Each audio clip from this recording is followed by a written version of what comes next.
Hey everyone, and welcome. I'm your host, Dominic. This is the Catholic Homeschool Neighborhood, and I'm excited to be joined by Martin Harold. Martin, welcome. How are you, sir? Thank you, Dominic. It's great to be with you. We're on a quest to help you find the best fit for your homeschool life. This Catholic Homeschool Neighborhood introduces you to friendly creators and guides as you build your own homeschool neighborhood.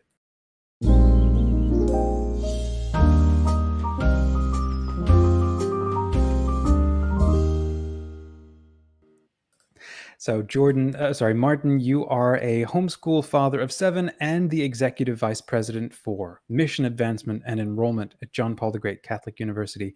And you worked there for the past 15 years. So glad to have you here, and thank you for being such a great support to the Catholic Homeschool Network and homeschool families since we started almost. Before talking about John Paul the Great and the university, share with us a story about yourself, something perhaps interesting or unusual that maybe people don't know about you. Well, thanks for that introduction. I have lived here in San Diego County with my wife and 7 children for the last 15 years, but I am not a California native. So I grew up in the Midwest. I was raised in Steubenville, Ohio, which is just a little outside of Pittsburgh. And I was educated at Franciscan University and packed up my Penske truck right after graduation to move out here to California and to join John Paul the Great Catholic University, which at the time was just an idea. So I had an amazing experience of joining JPCatholic from the ground up, enrolling the first group of students and having a front row seat to seeing what the hand of Providence is accomplishing at John Paul the Great. So, good. Gotcha. How did you end up being involved at such an early stage? You're like, were there a couple of other people and you're kicking around ideas for it, or they invited you in afterwards? Yeah, so the idea of JPCatholic came at the year of 2000. Dr. Derek Connolly, who is our founder, was a dean at the University of California, San Diego, and his daughter had a reversion experience at a Steubenville conference in San Diego. And wanted to go to Franciscan University.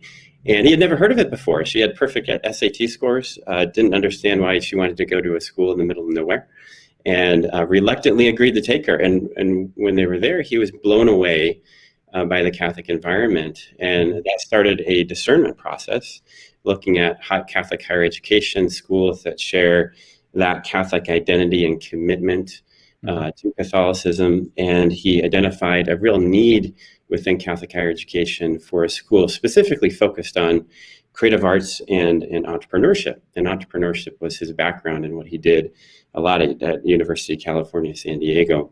Mm-hmm. So I actually connected with his daughter while we were in school, and he became a mentor for me as I progressed through the MBA program at Franciscan University, and offered me a job at the end of it. And I couldn't say no. I'd become very interested in creative fields. I started a literary magazine at Franciscan University, and I started to see how media was changing. So I'm older, so that was right around when YouTube was just getting started, and technology was transforming the landscape of media, changing the way stories are told, changing the way stories are consumed and the way they're distributed. And I was really passionate about an idea that would train creative artists and combine those creative artists with young entrepreneurs who can embrace the challenges of this new changing industry. And I think that the church really needs an institution that's at the heart of this, that brings together creatives, entrepreneurs into an environment that's authentically Catholic and founded on the magisterial teachings of the church. So I got involved at that early stage, not at the very beginning, but at the summer prior to our first class of students, which was in 2006. And it's been a wonderful journey to see the hand of Providence and to see God working in the lives of our students. Brilliant. Okay, so tell us about what you've started articulating the mission there of the college. What sets it apart? What's so exciting, especially to you, about this place? Yeah, so the heart of our mission is to impact culture for Christ. That's the reason we exist. And what that means to us is we want to bring truth, beauty, and goodness into our culture that desperately needs it. And we think two of the most powerful ways that we can do that is through the creative arts, through storytelling, and through business innovation, particularly the intersection of the two. But we recognize that we can't accomplish anything in our culture unless we're rooted in the truth. So we have a really robust theology program, commitment to theology education. We don't think we can be an authentically Catholic institution without that. And so our core education that every student takes has 8 classes in theology and philosophy. We want students deeply rooted in the teachings of the church and sacred scripture, and we want them to be able to reason analytically, because we think faith and reason are intimately intertwined. Gotcha. So what are some of the things that students can get into? What are some of the courses that you all offer? Yeah, so we're known particularly for filmmaking. So we have a really robust film program that has a very hands-on education. We have some innovative experiences within that program. We're just starting an annual feature film that'll be commercially distributed. It's something we've done a couple times in the past, and now we're committed to investing in one every year. We have a robust game development program. Our students launched a game in 2019 that got over 40,000 downloads and has a 95% positive rating. They're ready to launch another one in a couple of weeks, actually. Then we've got an animation program, which is growing in leaps and bounds. We're into graphic design, advertising, entrepreneurship, leadership and management, marketing, and then theology. And I should mention also creative writing and screenwriting. So all of our programs are kind of focused at that nexus between the humanities, creative arts, and business. And we're really not going to expand outside of that. So gotcha. We were built to be a niche school, that we're always going to be a niche school. We will expand a little bit in the creative arts, where we just launched a music minor, and we're interested in developing that further. We think that there are other areas of the creative arts that are desperate need of a Catholic presence. Fashion would be an example of that. We don't have any fashion program in the works yet, but that's just an example of an area that we'd be interested in expanding into. But we're very much going to always be a niche school. I kid you not, it sounds like heaven on earth to someone like me, very, creative, loving the creative arts like that. What kind of, so as far as their homeschool audience, the families watching, this show, what kind of person does really well at a place like this? There's 2 common denominators that I see in pretty much all of our students. They all are creative on some level. So if they're on the business side, they love coming up with new ideas. They love the whole process of ideating and thinking about how do I build something new? How do I create something from the ground up? Our students are also creative in that they love storytelling. They love the power of that. And they want to develop that creativity in a Catholic environment.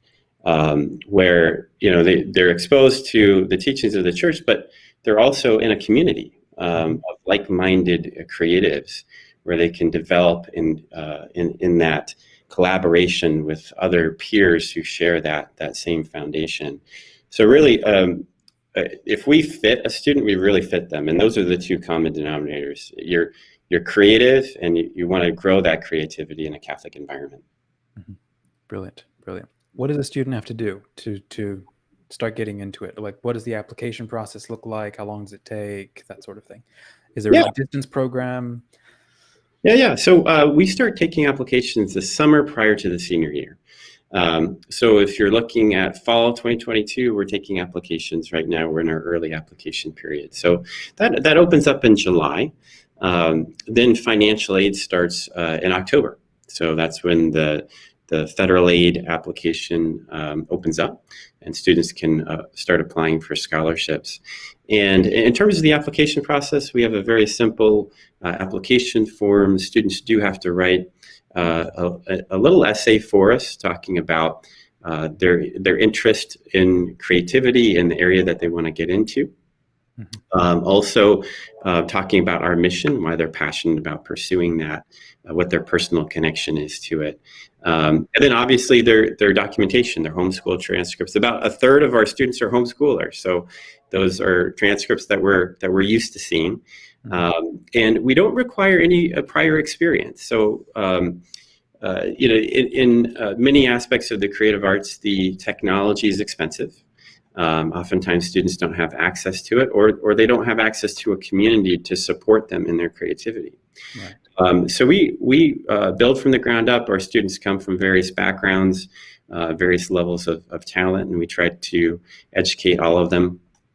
So you don't have to worry if you don't have any prior experience, but we do encourage students to foster that creativity in any way that's open to them, whether that's drawing. We have an illustration program. We love students who doodle. There are a lot of free animation programs you don't have to pay for, but that you can start using and playing around with. If you're interested in filmmaking, I mean, most phones have pretty sophisticated cameras at this point, and grab your siblings together and make stuff. Doesn't matter how amateurish it looks or feels. Just create and keep creating. And we love to see that.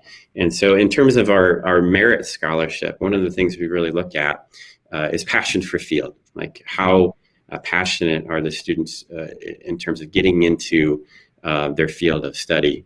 And just practicing even on an amateur level looks really good because it shows that you love storytelling, you love your creativity, and that's something that we value. That's incredible. That sounds brilliant. So in wrapping up with you here, if you had a 1-minute message that you would like to share to homeschoolers everywhere, and I mean, we can even take like a second. You're a homeschool dad yourself, and you have 7 kids. How, if it's okay to ask, like, what is that like for you? How are you approaching that? And then you're also, involved in this college. Like, is that kind of impacting how the levels of creativity in your kids, or anything that we can learn from you on that front? Yeah, so we discovered the joys of homeschooling just a couple of years ago. So we're fairly new at it, and I think one of the silver linings of the pandemic is there are a lot of families that are now discovering the joys of homeschooling, and they're discovering how doable it is. And maybe there was sort of an intimidation factor that the pandemic was the instigation for them to get over. And I think one of the things that makes homeschooling possible for my family is the strong community that's here in North County, San Diego. We are incredibly blessed. My wife started a co-op. We've got like 150 families that are connected to it. My older children attend a great books program that is put on by just a local man in the area. Who has a little schoolhouse on his property. And so the community around our parish and the community with the Great Books program has been huge. And I think, I guess my advice to homeschoolers is to work hard to support each other. I know there are a lot of different homeschooling philosophies out there, a lot of different approaches, but it makes it much easier if we're supporting each other. In that way, I find that really encouraging talking to so many homeschooling parents, because again, a third of our students are homeschoolers.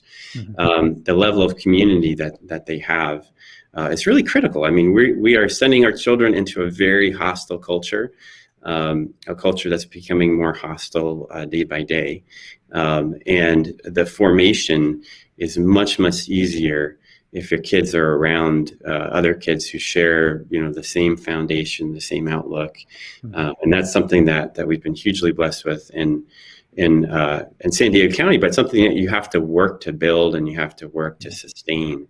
And I guess that would be sort of my piece of advice. Again, I'm very new, and I'm sure there are a lot of families watching this who have a lot more experience than I do in homeschooling. There's a lot of young families getting into it too. I mean, like, I'm a case in point. I'm a second-gen homeschooler, so My parents homeschooled us in and out of like different schools, and we wrapped up with a homeschool program. And I have a little girl. I'm homeschooling her, and I'd like to actually end with one of the last question for you. You mentioned the joy of homeschooling. Can you unpack that? What does that mean for you? To see the growth of our kids in the curriculum that my wife has put together, to be able to craft that, to have control over that, and to see the light bulb go on. My oldest is just entering high school. And yesterday, my wife was driving him back from an event, and they had a conversation about St. Augustine's Confessions, which I went to a Catholic school, and there's a lot of great Catholic schools out there, but that was not something I was exposed to in high school. And so to have a conversation where there was comprehension, where he embraced the content and was kind of like integrating the lessons into his own life, to have a front row seat to that. That happening is a huge joy for me. And I did not grow up homeschooled, and it took me a little bit to get my mind wrapped around what that was going to be like. And there's no going back at this point. So I think now that we've embraced it, we're hooked, and we're blessed that we have a community that supports us in that. That's brilliant. That's brilliant. Well, thank you for joining us today, Martin. It's been good to spend a couple of minutes with you.